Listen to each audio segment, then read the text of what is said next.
এই মুহূর্তে চোখ রাখবো আরেকটি গুরুত্বপূর্ণ খবরের দিকে। নিয়োগের দাবিতে আজ ফের পথে। অবিলম্বে প্রাথমিকে 50,000 শূন্যপদে নিয়োগের দাবিতে 2022-এর টেট উত্তীর্ণরা। দুপুরে বিকাশ ভবন এবং প্রাথমিক শিক্ষা পর্ষদ অভিযানের ডাক দিয়েছে টেট উত্তীর্ণরা।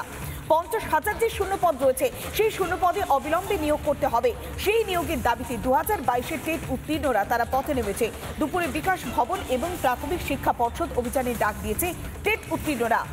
নিয়োগের দাবিতে আজ ফের পথে। অবিলম্বে প্রাথমিকে 50,000 যে শূন্যপদ রয়েছে সেই শূন্যপদে নিয়োগ করতে হবে। সেই নিয়োগের দাবিতে 2022-এর টেট উত্তীর্ণরা তারা পথে নামছে। আজ দুপুরে বিকাশ ভবন এবং প্রাথমিক যে শিক্ষা পর্ষদ সেই শিক্ষা পর্ষদ অভিযানের ডাক দিয়েছে টেট উত্তীর্ণরা। তাদের একটাই প্রশ্ন, 2022-এর টেট উত্তীর্ণ হওয়ার পর এখন 2025 আর কত বছর তাদেরকে অপেক্ষা করতে হবে? এই প্রশ্নটাই বারবার তুলছেন চাকরি প্রার্থীরা।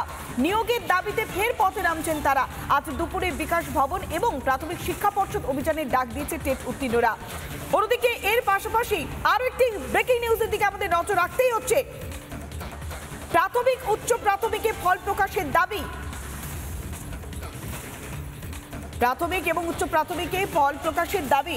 নবম থেকে দ্বাদশের নিয়োগ প্যানেলের প্রকাশের দাবি। করুণাময়ী থেকে বিকাশ ভবন পর্যন্ত অভিযান অল বেঙ্গল অ্যারাবিক ফেডারেশনে।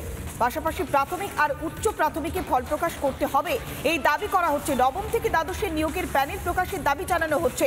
করুণাময়ী থেকে বিকাশ ভবন পর্যন্ত সেই অভিযান অল বেঙ্গল অ্যারাবিক ফেডারেশনে। আমরা আরো বিস্তারিত জানবো। সরাসরি রয়েছে আমাদের প্রতিনিধি তনয়া। লাগাতার চাকরি প্রার্থীরা পথে নামছে, এখনো পর্যন্ত প্রশাসনের টনক নড়ছে না। আর কবে নিয়োগ হবে এই প্রশ্নটাই তো বারবার উঠে আসছে তনয়া।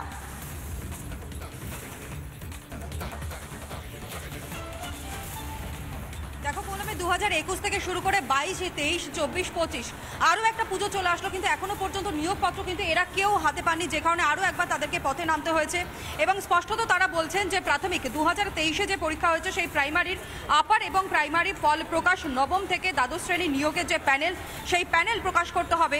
আর এই প্যানেল প্রকাশের দাবিতেই মূলত বেঙ্গল অ্যারাবিক ফেডারেশনের যারা সদস্যরা তারা কিন্তু আজ এখানে জমায়েত করেছেন এবং এখান থেকেই তারা পায়ে হেঁটে বিক্ষোভ দেখাতে যাবেন বিকাশ ভবন পর্যন্ত। করুণাময়ীতে জমায়েত এবং সেখান থেকেই তারা বিকাশ ভবন পর্যন্ত যাবেন। কিন্তু দাবি দেওয়া কি রয়েছে আরও একবার তাদের সঙ্গে কথা বলবো, তার কারণ আরও একটা ছবি দেখাবো। এখানে কিন্তু ইতিমধ্যে প্রচুর সংখ্যক পুলিশ আধিকারিক তারাও কিন্তু প্রস্তুত রয়েছেন, অর্থাৎ এই মিছিলে তারা নিয়ে যেতে পারবেন কিনা সেটাই কিন্তু তাদের কাছ থেকে আমি জানবার চেষ্টা করব। আজ আপনারা এখানে জমায়েত করছেন, ঠিক উদ্দেশ্যটা কি কারণ?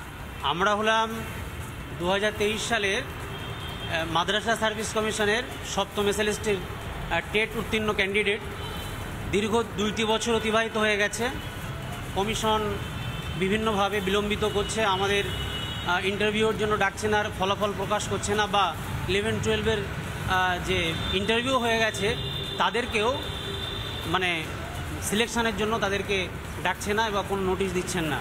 এবং কমিশনের বিভিন্ন ভুল পদক্ষেপের জন্য কোর্টে বিভিন্ন ধরনের কেস হচ্ছে পর্যায়ক্রমে। আপনারা দেখতে পারবেন শুরু থেকে স্কুল সার্ভিস কমিশন বলুন, প্রাথমিক বলুন, সব জায়গায় সরকারের বিভিন্ন ভুল পদক্ষেপের জন্য কোর্টে বিভিন্ন মামলায়। ভুল পদক্ষেপ বলছেন, এটা দুর্নীতি নয়, চাকরি তো চুরি হয়েছে, তাহলে ভুল পদক্ষেপ কোথা থেকে হলো? তো ইচ্ছাকৃতভাবে করা হয়েছে? হ্যাঁ, অবশ্যই ইচ্ছাকৃতভাবে করা হচ্ছে। দুর্নীতি তো অবশ্যই, আপনারা এটা তো সর্বজন বিদিত। আমরা আর কিছু কি বলবো? আমরা সংখ্যালঘুদের উন্নয়নের কথা বলে আজকে মাদ্রাসা সার্ভিস কমিশন 2013 সালে একটা পরীক্ষা হয়েছিল, আর 2023-এ পরীক্ষা হলো, এখনও কোনো নিয়োগ নেই। না, সংখ্যালঘু সম্প্রদায় তো সার্বিক উন্নতি হয়েছে, এটা বারংবার মমতা বন্দ্যোপাধ্যায় বা মুখ্যমন্ত্রী দপ্তর বিভিন্ন সময় দাবি করেন, তাহলে উন্নতিটা হয়নি কোথায়? উন্নতিটা কোথায় হয়েছে সারে জমিনে আমাদেরকে দেখতে হবে।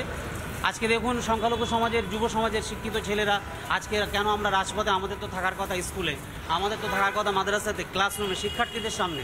আমরা কেন রাজপথে? এটা তো সরকারকেই প্রশ্ন করতে হবে। যারা আমাদের সংখ্যালঘু উন্নয়নের কথা বলেন, সংখ্যালঘু কমিশন, সংখ্যালঘু উন্নয়ন মন্ত্রী, সেটা আপনারা বিচার করবেন, জনগণ বিচার করবে। আমাদের এই দীর্ঘদিনের বেকারত্বের দশা, সারা রাজ্যে সংখ্যালঘু সম্প্রদায় আরও বেশি এই যে বেকারত্ব, এর মধ্যে সব থেকে বেশি কষ্ট পাচ্ছে। সেই জন্য আমরা আবেদন করব, মাননীয় মুখ্যমন্ত্রী, আপনি বলেন যে আপনি মানবিক মুখ্যমন্ত্রী, সুতরাং সংখ্যালঘু সম্প্রদায়ের উন্নয়নের জন্য আপনি সকলের নিয়োগের ব্যবস্থা করুন।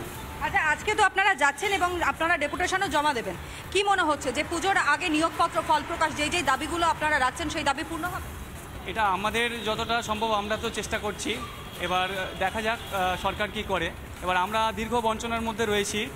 2022-এর পর থেকে আমরা এখন 25 চলছে, এখনও পর্যন্ত কোনো রকমভাবে কোনো নিয়োগ হয়নি। এইভাবে আমাদের চলা খুবই অসম্ভব হয়ে যাচ্ছে, কেননা এত দীর্ঘদিন একটা বঞ্চনা সত্যি আমাদের মানে কি বলবো, একদমই তাই। তবে এক আধ বছর নয়, 2022 থেকে 2025 বছরের পর বছর তারা অপেক্ষা করছে। আর কতদিন তাদের অপেক্ষা করতে হবে প্যানেল প্রকাশের জন্য, সেই প্রশ্নটাই বারবার করছেন চাকরি প্রার্থীরা। এবার করুণাময়ী থেকে বিকাশ ভবন পর্যন্ত অভিযানের ডাক দিয়েছে বেঙ্গল অ্যারাবিক ফেডারেশন। নানা ধরনের কন্টেন্ট দেখার জন্য লাইক করুন, শেয়ার করুন আমাদের ফেসবুক পেজ, সাবস্ক্রাইব করুন আমাদের ইউটিউব চ্যানেল। পাশাপাশি অন্যান্য ব্রেকিং নিউজের জন্য অবশ্যই চোখ রাখুন রিপাবলিক বাংলায়।